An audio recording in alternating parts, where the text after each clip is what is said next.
of the Kennedy School of Government and the Center for Public Leadership, I'm pleased to award Karen Tse the Gleitsman International Activist Award. Karen?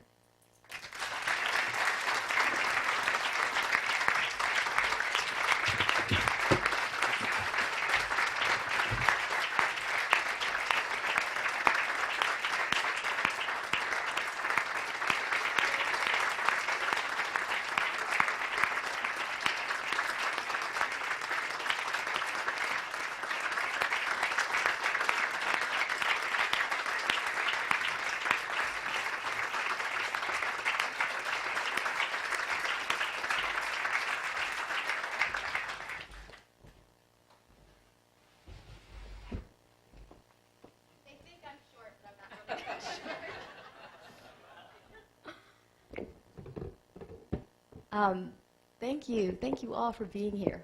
How do I do this?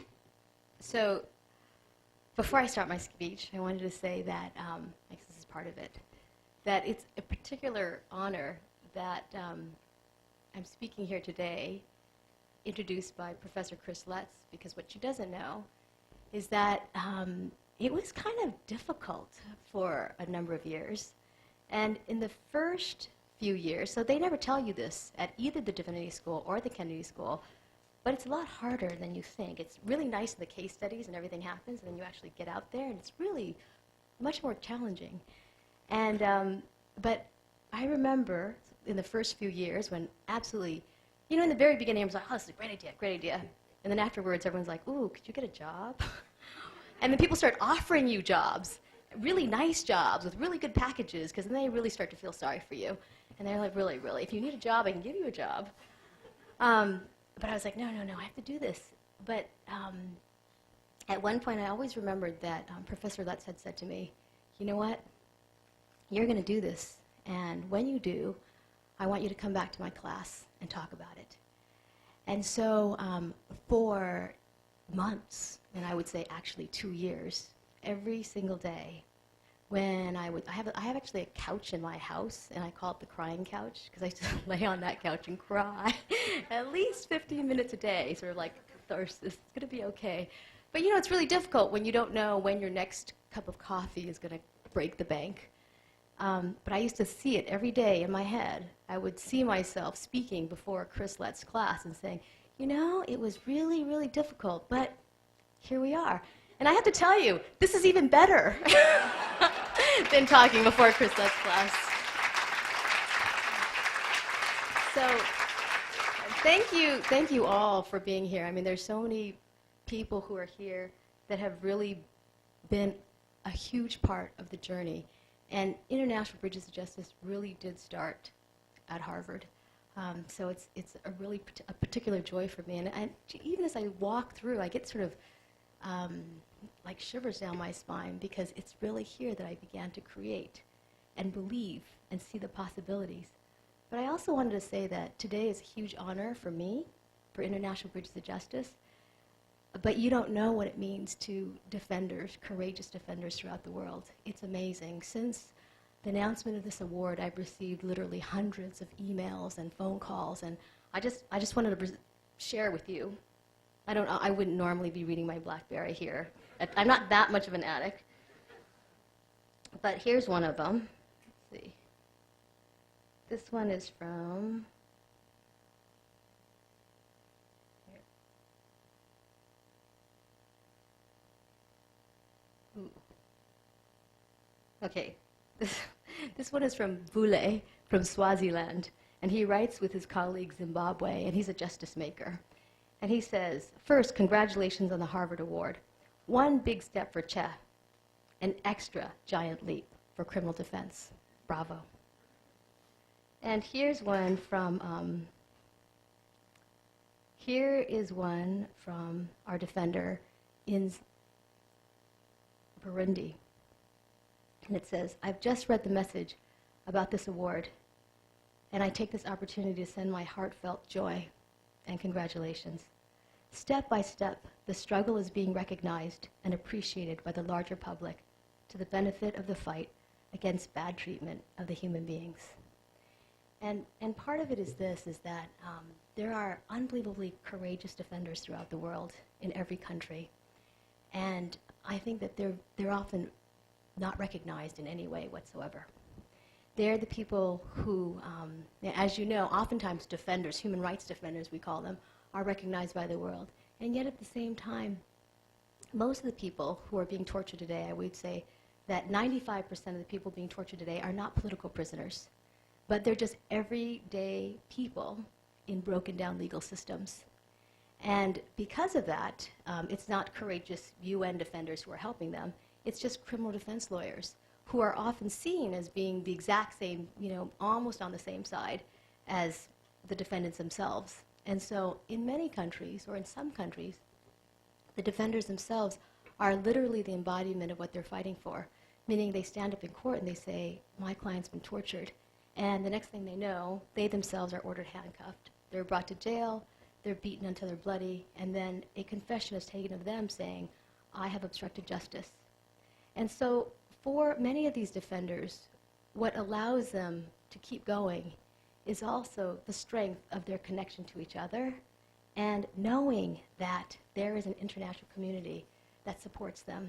And there's a poem that says, it's by Albert Schweitzer, and it says, at times our own light goes out and is rekindled by the spark of another. And I would say that this Gleitsman Award has definitely rekindled the spark for so many defenders throughout the world. And right now, at this very moment, they're really celebrating because they see this as just the first step to the opening of greater triumphs, a greater ability for the world to recognize their struggle and to move forward with it. Right now, I know it sounds impossible, but we absolutely do believe that it is possible to end torture as an investigative tool in this century. There is 113 countries that torture, and encouragingly, 93 of these countries all have laws on the books that say you have a right to a lawyer and you have a right not to be tortured. The question really is in implementation and in resources. And so while I remember 25 years ago being in college, I remember when I was in college 25 years ago, we always thought, this is terrible. All you could do is write a letter, right? There was dictatorships, closed communist systems, authoritarian governments, and you thought, gosh, there's really precious little that you could do. But now, 25 years later, we've got these emerging democracies. We've got in 93 of the countries actually laws on the books that say you have a right to a lawyer, right not to be tortured. The issue, though, is that we haven't come together as a world community to prioritize this, to believe this, and to know that it's possible. And so oftentimes people say to me, this is crazy, that's crackpot, wildly idealistic, nice idea, Karen, but never going to happen. And the reason that sort of makes me happy is because I hear almost the exact same words that I've read before for people when they decided to come together as a group and end slavery in the United States, or come together and end apartheid. There comes a point in history where you believe that it's possible, you see it, and then you make it happen. Now, here's a couple of things. First, I want to say, it was really nice that you said I'm very charming, or people think I'm charming, but the reality is, I don't want to say I'm not that charming, but I'm not that charming. I'll tell you a little secret. A number of years ago in Cambodia, I was working together with a number of training police officers and working with prisoners. And time again, prisoners would come in and there'd be like blood dripping down their head, and it'd be very problematic. And at the time, I was working in an orphanage, Missionaries of Charity, which is part of Mother Teresa's group. And I remember that there was a sister there, Sister Rose, and I would say to her, gosh, what should I do here? This is really difficult. How am I supposed to do human rights? I was a lawyer at the time, working for the UN. And I, at that time, was threatened myself. And I thought, well, how do we work with this? And what I remember is that she was really very clear. She came to me and she said, Karen, if you want to really do human rights, there's two things, and two things only. You have to remember that, number one, you have to find the Christ or the Buddha in every person that you work with, because she really believed in the power of transformative love and transformative justice, that you could find that in another person, and that you could, in working with them, begin to transform our reality. The second thing she said is, remember, whatever you focus on will grow. So if you focus on the negative, you're going to grow the negative. If you focus on other things, you can actually begin to create other realities. And so I know that I'm supposed to be very, very charming, but the truth is, I don't think it's that I'm that charming. It's that there are so many people in the world, in every single country, that wants to end torture as an investigative tool. In every country I've been in. And it's been amazing. I mean, I stand with my colleagues, and we've been to so many places, and we're like, we're in this prison. How did we get in here? Or we've been in countries where people are like, it will be impossible for you. And yet, we have always been welcomed with open arms. And people have always said, what can we do to help? And this isn't, I won't mention, but even some of the most, what was considered repressive regimes where we've been, and people have said, you know what, I want to help. I want to help, and I'm going to find a way to work together with you. And that's why I believe that it's possible. And not only do I believe it's possible, I want to, number one, thank all of you who have joined in the community of International Bridges Justice. Thank all of you who have individually supported me as I've been on this journey. I mean, I still remember, first coming to divinity school and being sort of like disoriented about, I'm supposed to be in divinity school, but I really think I should be doing this thing. And then speaking with, our senior advisors who were like, okay, why don't you think about it, but we can do it, and working through some of those issues. And then, coming to the Kennedy School and with Marie Danziger, actually practiced my sermons at the Kennedy School instead. And then having my internship with Reverend Steve Schick, who's also here, and learning to come into different pieces. And I really see that, that they've been individuals who have believed in me in the process. The professors have believed in me. And Professor Deschletter, are you here? Who said, you got to come to Kennedy School. And I remember I was telling him earlier, I was almost insulted when he said, come to the Kennedy School. I was like, I'm at the Divinity School. I've got God. What else do I need? And he suggested, maybe you need a little more help. And I thought, okay, I'll try that. Came here, and it was absolutely amazing. I mean, I was here so often that I remember students started asking me, do you pay tuition? I was like, not exactly, but I'm here. But what I see is that, I was, and some of the professors might remember this, or you might not have been able to tell, but incredibly shy, and I hated speaking up in class.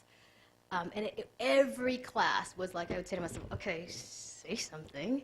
And I was this way undergrad, I was this way in law school, I was this way in divinity school. It was really, really hard for me every single time. And so you probably didn't notice if you were a professor, but I was always the last one to say something because it took me that long to be able to raise my hand.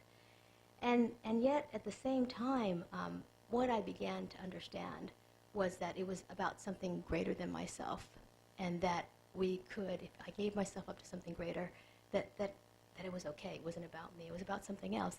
But I was able to move forward because people believed in me. Like this professor who didn't fail my senior thesis, which was on International Bridges of Justice. And because of that, I was able to move forward and do what you perceive and what I perceive to be something in the world.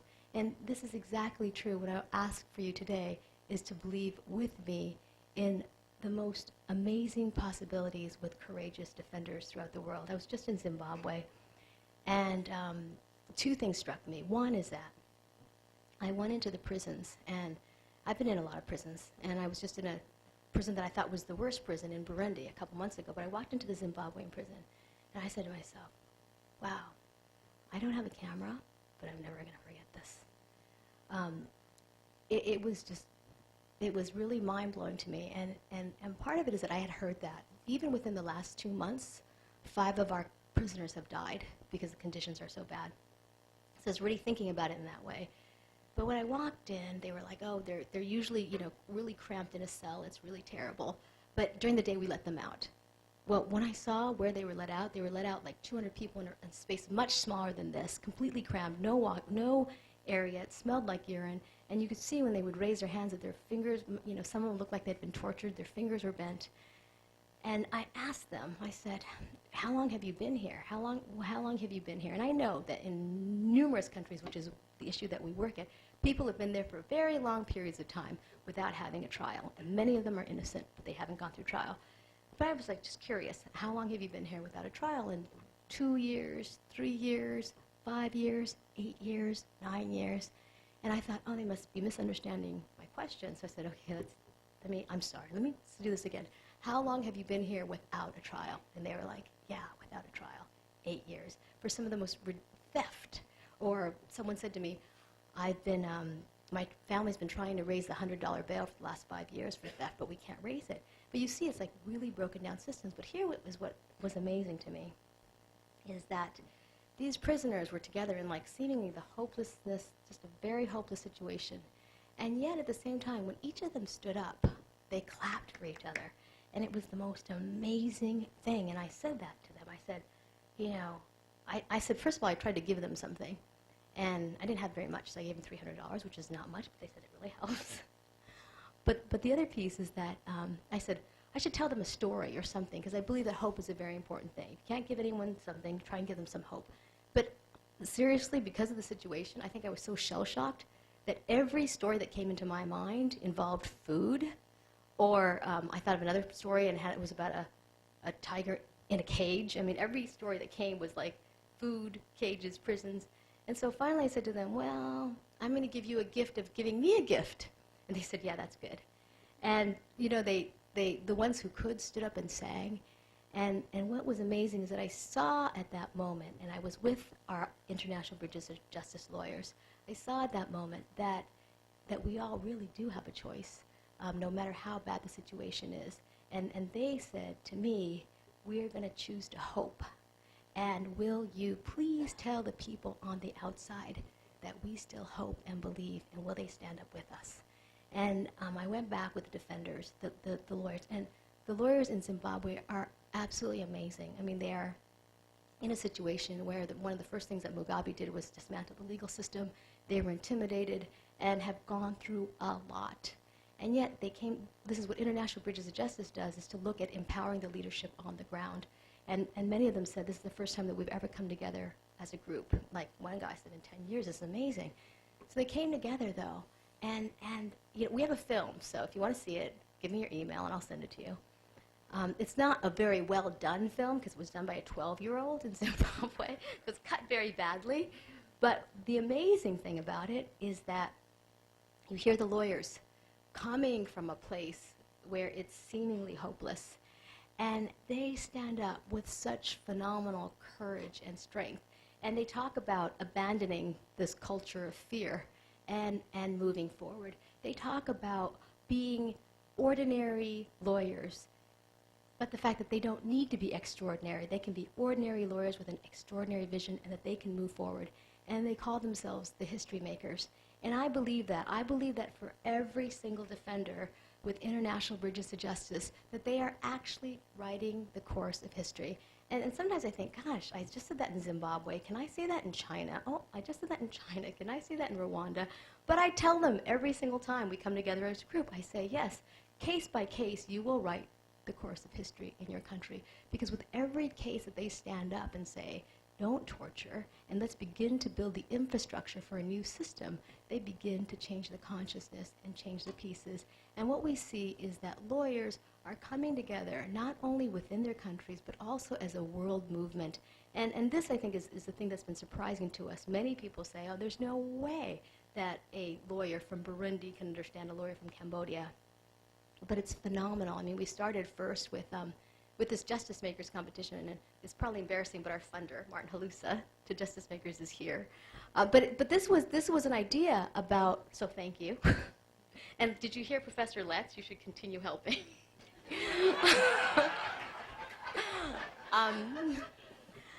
But part of it, and here's the thing, is that, you know, people have said, like, with little bits of money, what can you really do? But the Justice Makers competition was a competition of $5,000 for 8 courageous justice makers anywhere in the world to implement an innovative project of ending torture as an investigative tool. And honestly, we're grateful to Martin because no other funder would fund it. I didn't tell him that, but no other funder would fund it.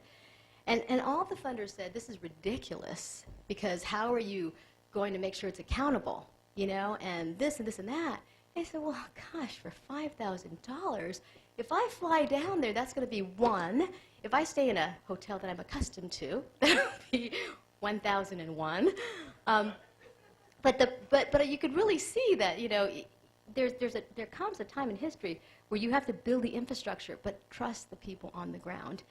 And it was absolutely amazing. We had over 2,000 hits on it. It was completely, because he gave us money, but not that much. It was still somewhat voluntary in the sense that we had the money for the basic infrastructure, but it would have cost. We understand that other people have run competitions of this nature, and it's cost over $1 million. So we did it on a fraction of the cost. And 1,000 people were signing up, 2,000 people were signing up. And what we understood was that it was not only the projects themselves that got funded, but it was the spark of hope. It was that we started receiving requests from everywhere in the world. So we started in China. And the interesting thing is that after starting in China, when everyone said it was impossible, we were very successful. We started receiving requests from India, and then Pakistan, and then El Salvador, and then Rwanda, and Burundi, and Zimbabwe, and literally virtually every corner of the world. And everyone said, we have the same issue. We have the laws on the books, but they cannot be implemented, and we do not have any international support to make this happen. Can you help us? And we thought, gosh, we can't just turn them down and say no. We have to at least build some kind of structure because they can hold on to it for hope. And I do believe that if you give some hope, people can go pretty far. Like Professor Letts, maybe that wasn't very much, but she said, well, I'm going to let you come back to my class and talk when you're successful. And that kept me going because I believed that there would be that time. And we wanted to create that kind of hope and inspiration for the defenders, that maybe they wouldn't win the competition this time, but there was something there that could support them. And I'll tell you that after the Justice Makers were announced, we received so many pieces of correspondence from people who said, I still feel like a winner because I'm now connected to this community, and I know if it's not this time, it's the next time. And Justice Makers have connected everywhere. We have Justice Makers from Pakistan talking to Justice Makers in Uganda, Rwanda to Cambodia, and this has been the amazing thing for us, that they believe together, and they've asked us as a world community to stand up and believe with them. So I want to thank you for believing with us today and tell you that it's not only an award for me, for International Bridges to Justice, but also on behalf of really courageous defenders everywhere. You have given tremendous hope and energy, and I hope that your love and your support and your faith will continue, because I believe that that's what's going to change the world. Thank you.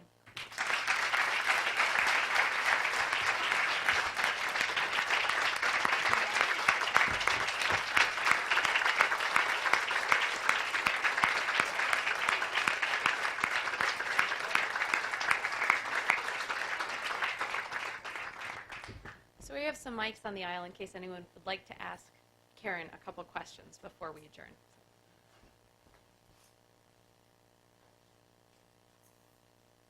Hey, Karen. Johnny. How are you? I'm not asking a question, but I want a story. You, more than every other social entrepreneur I've ever worked with, has never forgotten that at the end of the day, this is all about people. And while you talk about hope in the future and what can happen, what you really do every day is you confront evil and darkness. And that's a hard position to be in. And I want you to tell a story about maybe the moment where you were closest to giving up and what got you through in finding that Buddha and that Christ in that person. Let me think about that. Well, the reason it's hard for me to think about, and this is going to sound terrible as I stand here, a very strong leader, is because I go through that moment quite a bit. So I'm trying to pick one instance or time. But I will say, and this is going to sound cliche because this is the Gleitsman Award, but I was in Rwanda, and it was really strange because oftentimes when we work with lawyers, it's sort of our glimpse into what's happening in society. And people often say, oh, Burundi, it's absolutely hopeless. But I will say that in Burundi, the difference that I see is that you talk to police officers and they say to you, oh yes, let's walk down 500 meters near the market and you'll hear people screaming because we're torturing them. Or I've walked into the prisons and this is the political prisoner section. And so you see that. It's very obvious, but because there's an active recognition, you can begin to work with it. And I was in Rwanda and felt the opposite at that time because there was a chilling effect. I did a training with the lawyers. And you say, is there torture here? No torture. You know there's torture when they say there's no torture. And you walk out to, which is what you learn in negotiation class here at the Kennedy School and elsewhere. When you go out to your coffee break, everyone says, no torturing unless you consider breaking fingers and burning people torture. And there's an underside to everything. And what you can see, though, is that there's no actual legal aid system there. And the one that's being constructed through the Ministry of Justice doesn't actually have lawyers who are working in the prisons or anywhere, but it gives advice. And so I was at dinner, and I was talking to a woman, Anita, who was co-training with me. And she said, she told me about this case that she had, and she said, oh, you know, she's like, there's such a need. And she was telling me this one case where she saw a woman who was given the death penalty. This is back in 1996. And the woman was given the death penalty for poisoning her neighbor. And she said, I'm going to take this case, because this woman, for some reason, doesn't look like she looks intimidated. She took her case and found out that the woman who was poisoned, who she had poisoned, actually wasn't poisoned because she was still walking around, not sick at all. And in fact, there was no evidence whatsoever that there had been any poison. But of course, the woman had been tortured and had given this confession. So she took this case, and because she took the case, the woman was let out. And then she told me about the second case that she was working on right then of abortion is illegal. So if you have an abortion, you get 5 years in prison. And the issue, one of the issues is more premarital sex, right? So as punishment, if your baby dies, which is quite likely, then they'll put you in prison. And so she was telling me about this case where this woman had given birth and the hospital gave her the remains of the child, and she was bringing it home to bury it in her backyard. And the police came, arrested her, and she's in prison. And then they said, oh, that's an abortion. And so I was just talking to her and feeling like absolutely overwhelmed, because the reality is that we don't actually have money in Rwanda. We borrowed money from another, we borrowed money to start a Rwanda project. And so like I said, this is cliche, but I was really bummed about it. I was in Rwanda, and I went home that night, and I opened my email in a very bummed state, and guess what? I received an email from Gleitsman. So I would say that in so many ways, and this is like, and then I came back in a very good mood the next day, and I said, oh, guess what? I think I have some money for this program in Rwanda, and we're starting a small women's project. But I think what continuously gives hope is that you do see it. You see pieces of it. And yet, at the same time, there's pieces of hope and transformation everywhere. Like our Cambodian fellow right now used to be a police officer in Cambodia who would torture people. And he is now leading the movement for defenders. And I see this over and over again, that people can transform and they can love. And sometimes it's about the structure that they're in. And it's not good versus evil. It's about seeing these qualities in all of us and finding the ways that we can move forward, we can reconcile it and move forward. Thank you. Thank you, Johnny.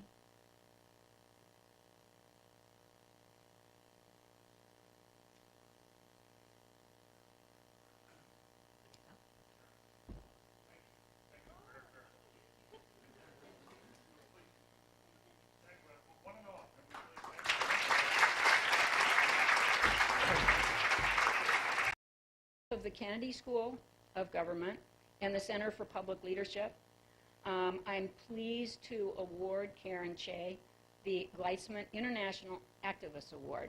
Karen?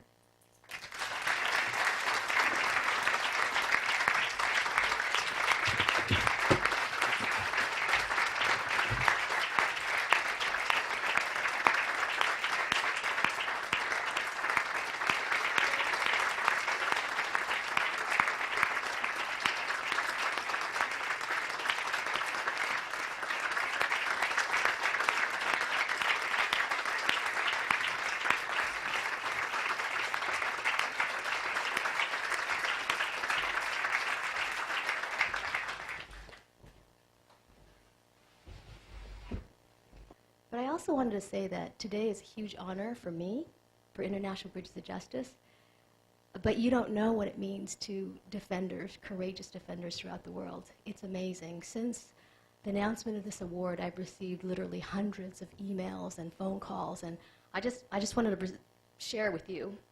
I wouldn't normally be reading my BlackBerry here. I'm not that much of an addict. But here's one of them. Let's see. This one is from...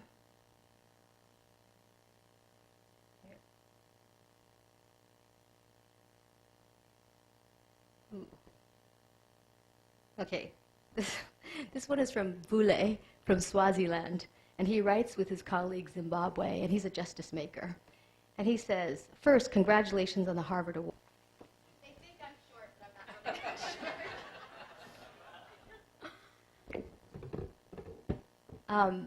Thank you. Thank you all for being here. How do I do this? So, before I start my speech, I wanted to say that, this is part of it, that it's a particular honor that I'm speaking here today, introduced by Professor Chris Letts, because what she doesn't know is that it was kind of difficult for a number of years. And in the first few years, so they never tell you this at either the Divinity School or the Kennedy School, but it's a lot harder than you think. It's really nice in the case studies and everything happens, and then you actually get out there, and it's really much more challenging. And but I remember in the first few years when absolutely, in the very beginning I was like, oh, this is a great idea. And then afterwards everyone's like, ooh, could you get a job? And then people start offering you jobs, really nice jobs with really good packages, because then they really start to feel sorry for you. And they're like, really, if you need a job, I can give you a job. But I was like, no, I have to do this. But at one point I always remembered that Professor Letts had said to me, you know what? You're going to do this, and when you do, I want you to come back to my class and talk about it. And so for months, and I would say actually 2 years, every single day, when I have actually a couch in my house, and I call it the crying couch, because I used to lay on that couch and cry at least 15 minutes a day, sort of like catharsis. It's going to be okay. But it's really difficult when you don't know when your next cup of coffee is going to break the bank. But I used to see it every day in my head. I would see myself speaking before Chris Letts' class and saying, it was really, really difficult, but here we are. And I have to tell you, this is even better than talking before Chris Letts' class. So thank you all for being here. I mean, there's so many people who are here that have really been a huge part of the journey. And International Bridges of Justice really did start at Harvard. So it's a really a particular joy for me. And even as I walk through, I get sort of like shivers down my spine, because it's really here that I began to create and believe and see the possibilities.